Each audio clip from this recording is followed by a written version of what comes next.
Sector की बात करते हैं, इसमें भी जोरदार तेजी देखने को मिल रही है, लेकिन सवाल है कि क्यों दौड़ रहे हैं डिफेंस शेयर और इनमें क्यों है एक्शन, बताने के लिए यतिन जी जुड़े हुए हैं। यतिन जी, बताइए क्या है खबर। तो जिस तरीके से प्रेसिडेंट ट्रंप ने यूक्रेन और रशिया मामले को हाथ में लिया है, यूरोप से एक बहुत बड़ा रिएक्शन आया है। येस्टरडे अगर आप देखें तो यूरोप ने एक बहुत बड़ा डिफेंस पैकेज जो है अनाउंस किया, जहां वो रियाम यूरोप अगेन के दायित्व के साथ सारे के सारे यूरोपियन कंट्रीज $500 बिलियन तक डिफेंस मैन्युफैक्चरिंग और परचेसेस का अनाउंसमेंट कर सकते हैं। आज भी अनाउंसमेंट्स आ रहे हैं कि करीब $150 बिलियन की credit line European union manufacturing को बढ़ावा देने के लिए यूरोपियन कंपनीज को दे सकते हैं। इसके चलते येस्टरडे हमने देखा कि जो जर्मन मार्केट्स हैं और जो फ्रेंच मार्केट्स है, यहाँ डिफेंस शेयर्स के ऊपर जाने की वजह से ज़बरदस्त इंडेक्स लेवल पे भी तेज़ी आई।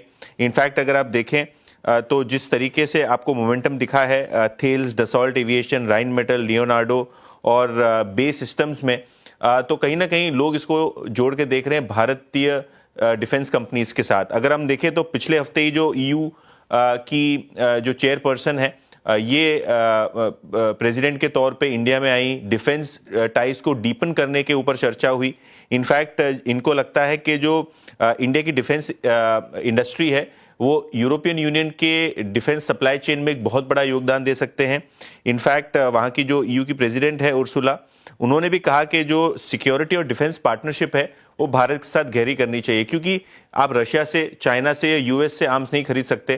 तो कहीं ना कहीं इंडिया को एक रोल प्ले करना हो सकता है सप्लाई चेन में, जिसके वजह से भारतीय डिफेंस कंपनीज भी जोरदार तेजी में है।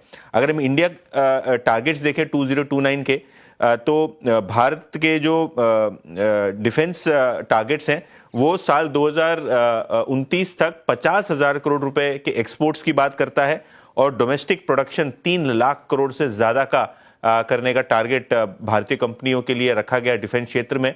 अभी वो करंट फिगर करीब 1.25 लाख करोड़ है, तो यहां से लगभग 3 गुना प्रोडक्शन को बढ़ाना है, एक्सपोर्ट भी बढ़ाना है इसी तर्ज पे। तो कहीं ना कहीं भारतीय कंपनी को इस पूरे मामले पे फायदा हो सकता है, खास करके यूरोपियन यूनियन के साथ पार्टनरशिप्स करके इस तर्ज पे अगर आप देखें, चाहे वो बीईएल हो, बीडीएल हो, हिंदुस्तान एरोनॉटिक्स हो, जीआरएससी हो, बहुत सारी कंपनीज में आप एक जबरदस्त 4 से 5% तक का सॉलिड अपमूव देख रहे हैं।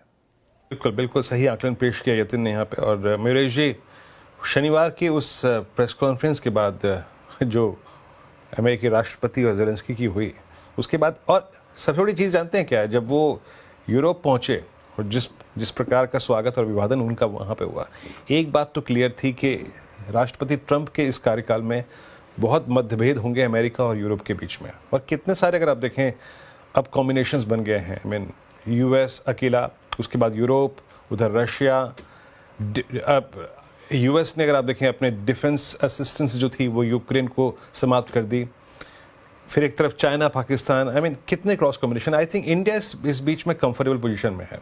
अभी यतिन ने एग्जैक्टली हमारे डिफेंस एक्सपोर्ट्स टुवर्ड यूरोप उसकी बात कही। और मुझे याद है जब यूक्रेन रशिया वॉर शुरू हुई थी तो बहुत सारी कंट्रीज़ जहाँ पे रशियन एक्सपोर्ट्स थे वहाँ पे इंडिया ने मार्केट कैप्चर किया। वहाँ पे बहुत सारे जो सर्विस और ओवरहॉलिंग के काम थे वो बीएल ने करे थे, सुखोई के। आपको क्या लगता है, आई मीन ये खबर कितनी महत्वपूर्ण है, डेवलपमेंट कितना महत्वपूर्ण है, और आप इस सिंकिंग डिफेंस में से क्या पिक करना चाहेंगे, क्योंकि पिछले कुछ समय से सिंक हो रहे थे स्टॉक्स? एब्सोल्युटली वीरू जी, अगर आप देखें जो डिफेंस में एक्सपोर्ट्स का हमारा शेयर था 2014 में और जो 2024 में एक्सपोर्ट्स का एक परसेंटेज है, वहां पे एक जबरदस्त इजाफा देखने मिला है। दूसरा आप देखें कि जो अपनी टेक्नोलॉजी है भारत की, जो हमने इंडिजिनियसली डेवलप की है, वो मिसाइल्स हो, फॉर एग्जाम्पल ब्रह्मोस के मिसाइल्स हो या लाइट एयरक्राफ्ट हो जो तेजस के फॉर्म में है, यहाँ पे जबरदस्त डिमांड हो सकती है। साउथ ईस्ट एशियन कंट्रीज से तो आ ही रही है, but you're probably also looking at export orders happening in the rest of the world. ये जो लेटेस्ट डेवलपमेंट हुई है, और अगर यूरोप अपनी spending budgets obviously wallets increase करना चाहता है, तो outside the defence players are probably existing in Europe, जिनके जबरदस्त मूव्स के कल के सेशन में, जैसे मोटा भाई ने कहा, मुझे लगता है I think Indian defence manufacturers एक अच्छा शेयर गार्नर कर सकते हैं आउट ऑफ दैट एक्सपोर्ट पाए। इसलिए आई थिंक बीएल जैसा स्टॉक बहुत अच्छी तरह से प्लेस्ड है in terms of not only the existing order book, but expectations यही हैं कि अगर फ्रेश ऑर्डर्स आते हैं, ग्लोबल ऑर्डर्स आते हैं, वो और भी बेहतर मार्जिन के साथ हो सकते हैं, which gives them operating leverage. आज हम हाल की बात करते हैं, already probably they are looking at more export orders coming their way, servicing related orders, maintenance orders और एग्जिस्टिंग ऑर्डर बुक वापस काफी तगड़ी है, जो अगले 4 या 5 वर्षों की विजिबिलिटी देती है। तो इसलिए मुझे लगता है, I think defence as a pace big picture argument obviously stage in favour, but particularly stocks like BEL या HL प्रॉब्ली थोड़ा बेहतर कर सकते हैं, assuming what is probably happening domestically भी, और अगर एक्सपोर्ट से थोड़ा मार्केट शेयर गेन होता है स्पेसिफिकली यूरोपियन रीजन से, तो आई थिंक ये प्लेयर्स को अच्छा खासा फायदा हो सकता है। जी हाँ, BL आपकी स्क्रीन पे। अच्छा, श्रीकांत चौहान कोटक सिक्योरिटी से हमारे साथ जुड़े हैं। Shrikant, good afternoon. मैं आपकी कॉल पे आऊँ उससे पहले आपने कोटक सिक्योरिटीज़ में आप लोगों जो आपका जो वीकेंड एनालिसिस था या फिर कल या परसों का जो एनालिसिस था, उसमें डिफेंस में क्या पिक किया? लोअर टेरिटरीज में आप लोगों ने कुछ ऐड किया हो तो बताइएगा, मिड कैप में या फिर आपके डेरिवेटिव स्टॉक्स में HL BL में। बिल्कुल। तो देखिए, अभी जैसे इस ओवरऑल मार्केट का ट्रेंड बना हुआ है और हमने ये देखा है कि जो डिफेंस के स्टॉक है उसमें काफी कई दिनों से स्टेबिलिटी आ गई है। स्टॉक्स एक ही लेवल के आसपास ट्रेड करते हुए नजर आ रहे हैं। नो डाउट कि जिसमें पोजीशन है वो स्टॉक थोड़े से गिरे हैं, जैसे कि हिंदुस्तान एरोनॉटिक्स।